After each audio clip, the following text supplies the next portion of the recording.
నిన్న ఈరోజు CII summit జరుగుతుంది విశాఖలో. 13 లక్షల కోట్లకు పైగా పెట్టుబడులు వచ్చాయి.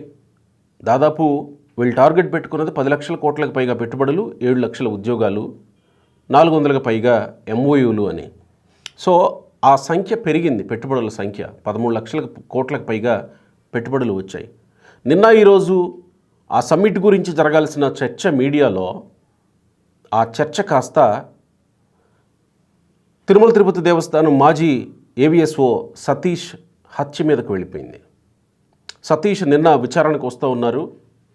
సతీష్ని అర్ధరాత్రి ఎవరో హత్య చేశారు ట్రైన్లో.